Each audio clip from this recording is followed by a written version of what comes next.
Pepe, hindi ako makapapayag. Sige na po, inay. Payagan niyo na po ako makapag-aaral sa mataas na antas. Mapahama ka lang anak. Hindi ka pa ba natuto sa mga pangyayari sa pamamahala ng Espanya? Nay, sige na po. Hindi ko kayang makita kang nasa bingit ng kapahamakan, gaya ng pagpatay kina Padre Andres at sa kanyang mga kasamahan. Inay, walang magagawa ang takot. Kaya sana naman ay pagkatiwalaan niyo ako. Mahal, hayaan mo na ang ating anak. Hindi ako makapapayag. Bahala ka kung ilagay mo sa kapahamakan ng iyong anak. Pasyano, ipasok mo ang kapatid mo sa isang universidad. Opo, Itay. Pepe, nakapagpasya ka na ba sa gusto mong kurso? Hindi pa po, itay. Pinag-iisipan ko pa. Hala, sige. Gusto ko sana ipagpatuloy mo ang iyong talento. Kumuha ka ng filosofiya at letra. Opo, itay.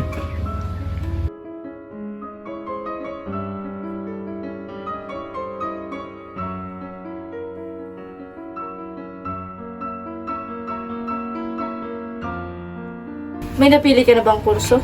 Wala pa po. Nalilito ako kung susundin ko mga payo ng Jesuita na magpare o sundin na lang ang payo ni Tay. Ano ba ang iyong nais na kurso para sa iyong sarili? Gusto ko pong maging tagapagtanggol sa hukuman. Huwag, Pepe.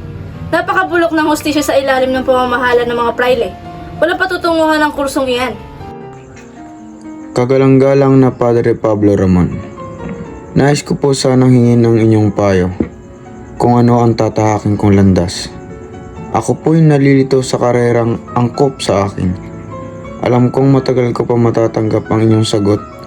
Sa ngayon, susundin ko muna si tatay at kukuha ng filosofiya at letra. Pero inaasahan ko po na ako'y inyong matutulungan. Ang iyong mag-aaral, Jose. Karamihan ang nagsasabi na ang unang pag-ibig ay hindi agad nawawala. Maliban na lang kung ang pag-ibig mo ay nakatakda ng ikasal sa iba. Taong 1877, unang nagkakilala si Jose Rizal at si Julieta Catba sa Lipa, Batangas, kung saan Pinapakilala ko nga pala sa iyo si Signita. Sinasabing ang naramdaman ni Pepe ay atraksyon sa una nilang pagkikita. Ngunit hindi niya naipagtapat ang kanyang pag-ibig dahil si Mariano, Signita ay kapatid mo pala si naipagtakda ng Signita. Oo, ikasal bakit? kay Manuel Cruz. Maaari ba akong umakyat ng ito sa kanya? Jose, gustuin ko man, ngunit hindi maaari, sapagkat si Segunda ay nakatakda ng ikasal. Jose, nais kong subukan mo ang medisina sapagkat alam kong sa pamamagitan ng kabutihan ng iyong puso ay marami kang matutulungan. Ito rin ay para magamot ng iyong sariling mga kamay ang mga mata ng iyong ina. Sana'y pagpalain ka ng Diyos sa kahit anumang mga desisyong iyong tatahakin. Si Jacinta Ibardo Lasa, na kilala rin bilang Miss M, ay isang dalaga sa Laguna at pinaniniwala ang tutor ni Rizal. Magandang Siya ay umaga, isang Ginang Lasa. auditor mula sa Pakin. Magandang umaga, Jose. Ang pangalawang kasintahan. Maaari ba ako magpa-tutor sa asignaturang rhetoric at poetry? Balita ko po kasi, isa ka sa napakahusay na guro dito. Siya ng hukuman sa isang Nais ko man, sa ngunit Pakin, hindi ko na Laguna. maisisingit pa sa Tinawag aking ni oras Rizal dito si sa bahay. Jacinta Ibardo Kung Lasa nais mo ay bilang maaari Miss kang M. magtungo sa aking Inilarawan ni doon kita Rizal si Miss matuturuan. L bilang makakatawa. Ako po'y nagagalak sapagkat ako'y inyong napagbigyan. Tutungo po ako sa inyong tahanan pagkatapos ng oras. Dahil siya ng ng aming ilang klase. beses sa kanyang bahay para sa isang tutor lesson sa Tao po. subject na retorika tula, Tao bigla po. niyang itinigil ang kanyang panliligaw at ang pagmamahalan ay namatay sa natural na kamatayan. Ikaw na pala yan, Jose. Halika at tumuloy ka.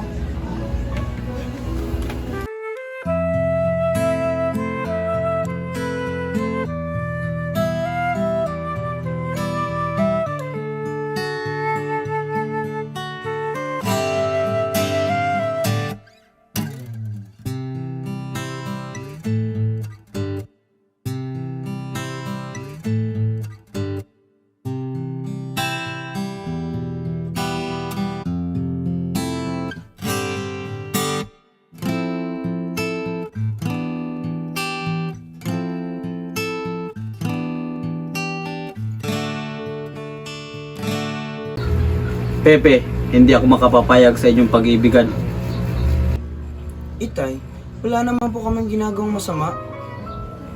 Ngunit ang edad niya sa iyo ay napakalayo. Napakasamang pagmasdan lalo't ikay 16 na taong gulang pa lamang.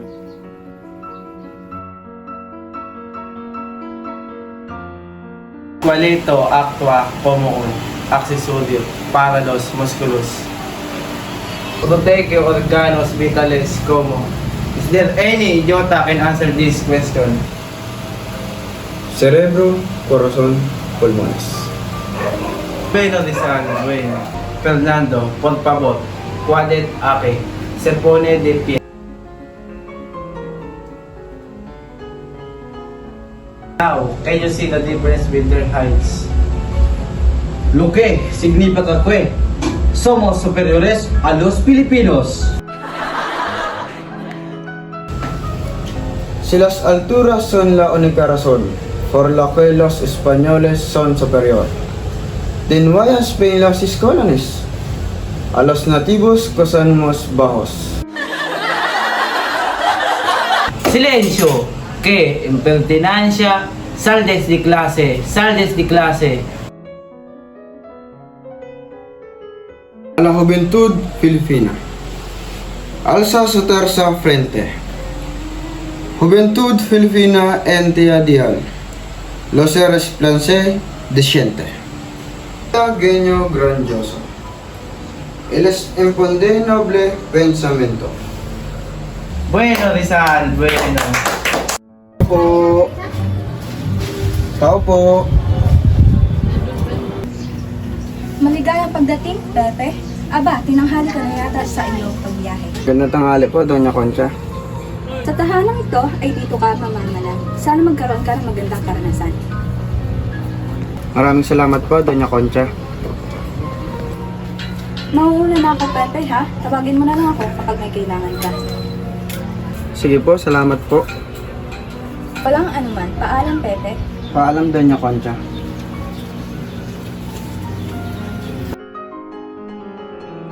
Si Leonor Valenzuela ang itinuring na the girl next door na tinawag ni Rizal na Orang. Taong 1878, nagkakilala si Pepe at Orang sa Intramuros, Manila, kung saan kasalukuyang nag-aaral si Pepe ng medisina. Madalas magkita si Rizal at Valenzuela dahil nakatira sila sa isang bahay panuluyan. Ilang beses winadalhan ng liham ang dalaga gamit ng tinta na gawa sa tubig at asin. Upang mabasa ng dalagang sulat ay kinakailangang itapat ang sulat sa kandila o lampara. Hindi nagtagal ang pagpapalitan nila ng liham dahil naramdam ni Rizal na hindi sila pareho ng nararamdaman. Nagpaalam si Rizal na pupunta ng Espanya bago umalis, ngunit kahit pagluha ay wala siyang nakita sa mata ng dalaga.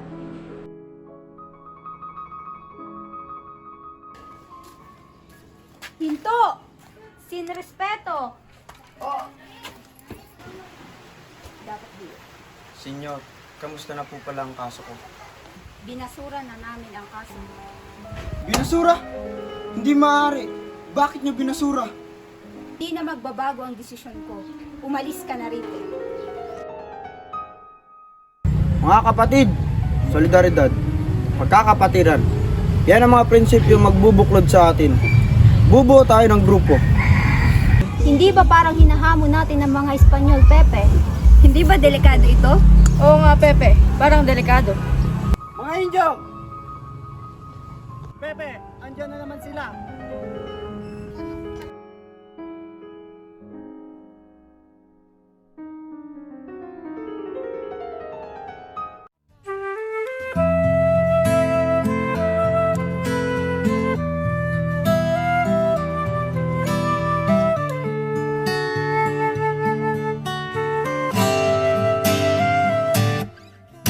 Tungalay kong arana. Hindi interesado.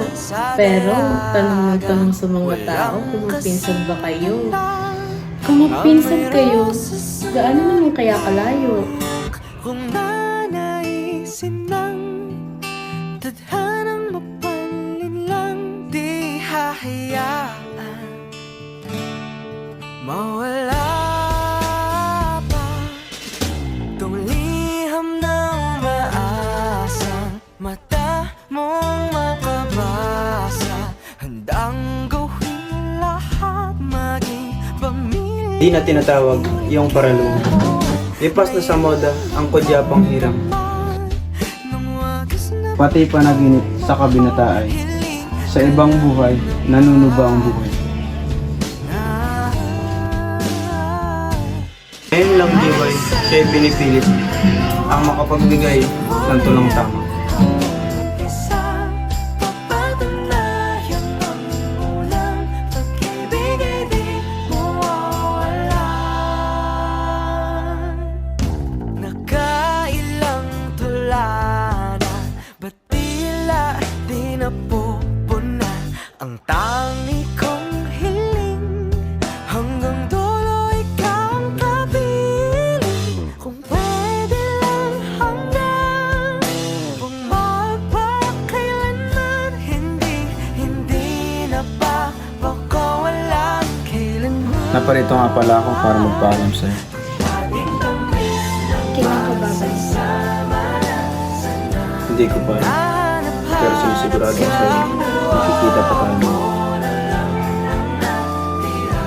Sana'y magpitang Para kahit matagal tayo hindi magkita, may bahagi pa rin akong kasama mo. aking mag-isa. Kahit wala ka na.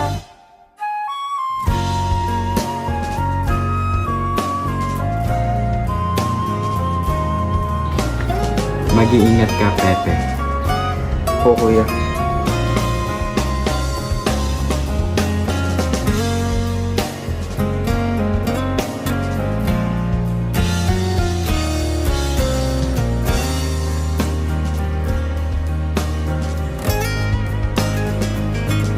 Nasaan ka man, nawa'y masaya ka na.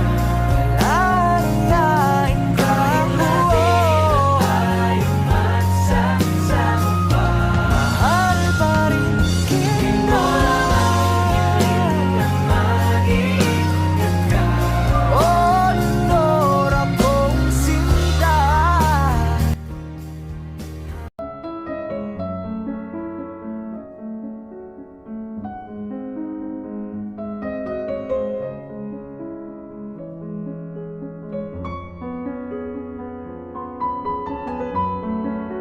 Thank you everyone. Please enjoy all your food. Si Consuelo Ortiga Irey ay anak ni Don Pablo Ortiga Irey, na isang alkalde sa Manila. Si Jose Rizal at Consuelo ay Jose, nakilala meet my daughter.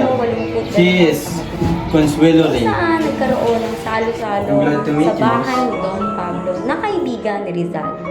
Ipinakita ni Rizal ang kanyang pag-ibig kay Consuelo, ngunit hindi seryoso dahil kasunduan pa siya ni Rivera. Sa huli, naitalakdang ikasal si Consuelo sa kaibigan ni Rizal na si Eduardo Dilete.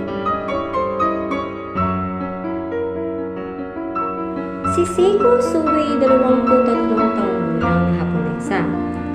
Taong 1888, nagkakilala si Rizal nang dumating siya sa bansang Japan.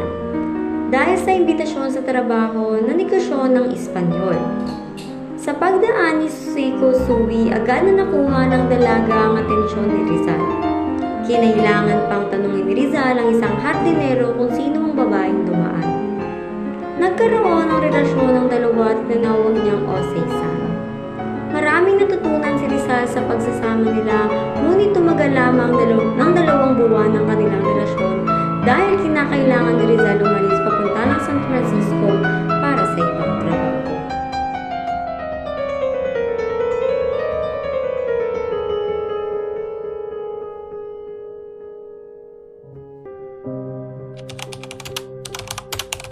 Sa pagdating ni Rizal sa London ay may nakilala siyang babae na nagngangalang Gertrude Beckett, na anak ng isang landlord na kanyang tinutuluyan. Taong 1888, nagkakilala si Rizal at Gertrude sa London, England. Agad na humaling ang dalaga sa binata. Lahat ng atensyon at pagmamahal ay binibigay kay Rizal, ngunit hindi sila pareho ng nararamdaman. Sinasabing umalis si Rizal sa London para lumayo kay Gertrude.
Petty Suzanne Jacobe pinanganak sa Grand Duchy sa Luxembourg. Taong 18 siyang na po, sa Belgium nagkasama si Zane at Rizal ng 6 na buwan. Habang kasama ng dalaga si Rizal, mas lalo niya itong minahal. Ngunit nagtapos ang kanilang pagmamahalan taong 18 siyang na isa nung kinakailangan ni Rizal umalis papunta sa Biarritz.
Si Nelly Posted ay galing sa mayamang pamilya.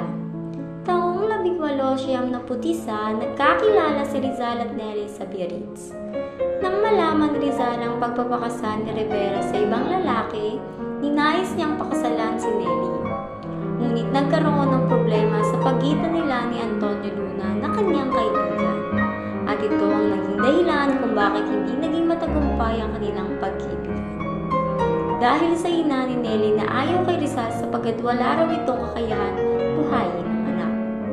At nais rin ni Nelly na lumipas sa protestante, ngunit tumanggi ang binata. Sa huli, naging magkaibigan na lang silang dalawa. Oh, Luna. Oh, Pepe, maupo ka.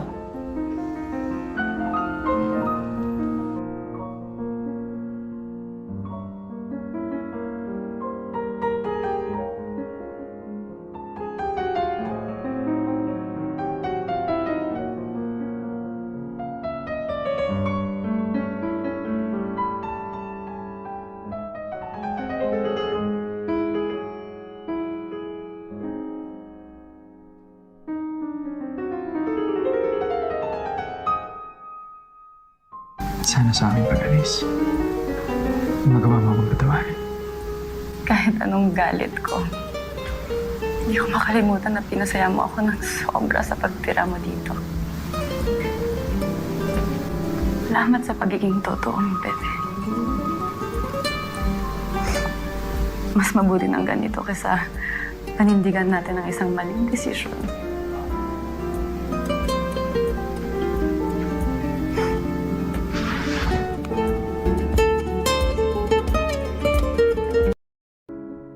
Nagkakilala sina Josephine Bracken at Rizal nang dalhin ng unang kinilalang ama kay Rizal upang ipagamot na may komplikasyon sa mata. Dito nagsimula ang kanilang malalim na pagtitinginan. Bagamat tutol ang kinikilalang ama, hindi nagawang pigilan ng tadhana ang pag-iibigan ni na Josephine at Rizal. Marami ang nagduda sa katapatan ni Josephine kay Rizal. May mga nagsasabing kasabot siya ng mga praile noon ay kalaban ni Rizal. Hindi rin naging maluwat para sa ibang kapatid ni Rizal ang kanilang relasyon dahil hindi raw kapantay ni Josephine ang katalinuhan ni Rizal.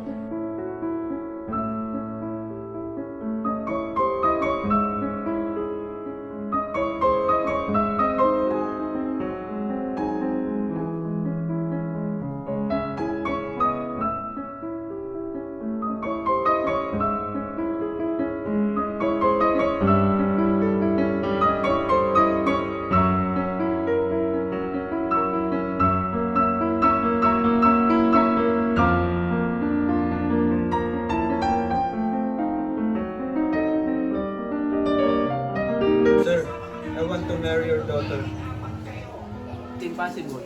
Can't you see that I'm blind? And this is the only sight I have left. And can't you even feel my eyes? Sir, my intention is pure. Get out of my house!